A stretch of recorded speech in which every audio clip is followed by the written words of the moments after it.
Welcome to another episode of AP Government Crash Course. This episode we're going to be talking about political participation. Firstly, we're going to talk about the expansion of voting rights, and in that we have two different trends. Firstly is that federal laws and amendments have eliminated restrictions on the right to vote and expanded the electorate over time.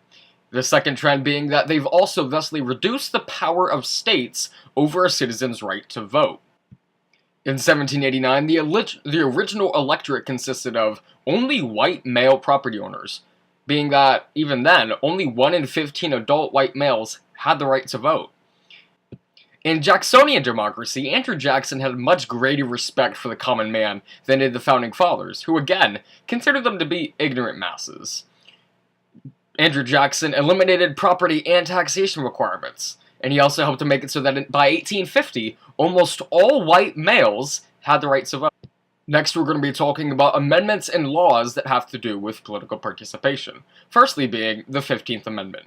In 1870, it prohibited voting restrictions based on race, color, or previous condition of servitude, slavery. Things like the white primary, where only whites could vote, literacy tests, poll taxes, and the grandfather clause, which exempted those who had the right to vote beforehand, ergo, white people, all still served as barriers for African Americans to vote, even after the 15th Amendment. In 1920, the 19th Amendment was ratified, which stated that it removed voting restrictions based on gender, although women already had the right to vote in New York, among other western states, before then. The 23rd Amendment in 1961 gave the District of Columbia the right to vote in presidential elections. The 24th Amendment in 1964 outlawed poll taxes for voting. And the Voting Rights Act of 1965 prohibited any government, like states, from creating barriers to deny people of color to vote, think literacy tests and everything else. It abolished those literacy tests for anyone who passed the 6th grade. It gave authority to the federal government to protect the right to vote for African Americans in historically discriminatory southern areas. In 1971, the 26th Amendment gave 18-year-olds the right to vote, with states still being allowed to set lower voting ages. Next up, we're going to be talking about factors that influence voter turnout and choices. First up, education.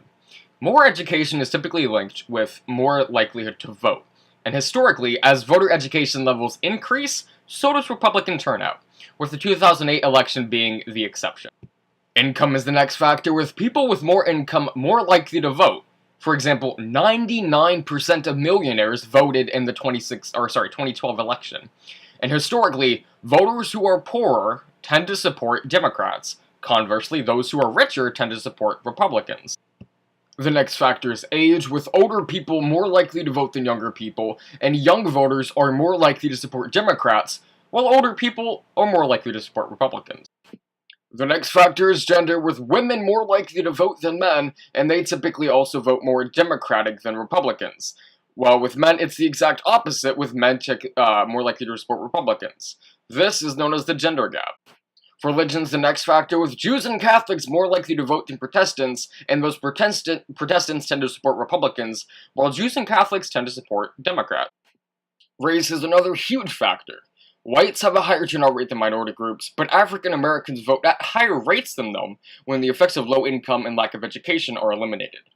FDR witnessed a major shift of African American voters to the Democratic Party, and that trend continues today, with most blacks supporting Democratic candidates.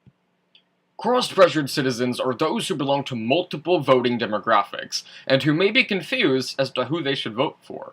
An example would be a very rich Catholic, as Catholics tend to vote Democrat, but the rich tend to vote Republican. Cross-pressured citizens, as a result, are less likely to vote than non-cross-pressured citizens. So now we're going to talk about non-voting and the reasons behind it. First, here's some statistics. Voter turnout was only about 57% in the recent 2016 presidential election, with non-presidential elections having typically much lower turnout than that. The US has comparatively low voter turnout when compared to other Western democracies. But why?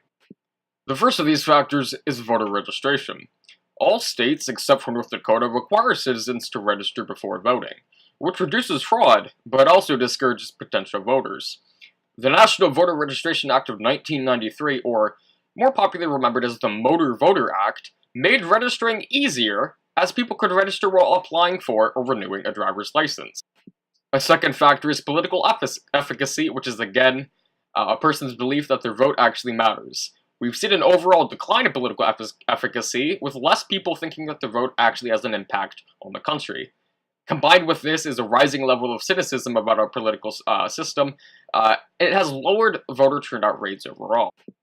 Thirdly, is the frequent elections that we have. The US federal system has more elections than any other modern democracy. This makes it hard for voters to keep informed with candidates and political affairs. Lastly, and probably the thing talked about most recently, is the weekday/non-holiday voting. Other Western democracies have voting on weekends and/or on national holidays, while the US has its presidential election on a Tuesday, making it hard for some people to go and vote because of their work. If nothing else, take away that the US has a much lower turnout rate than other Western democracies. That's all for today's episode. See ya.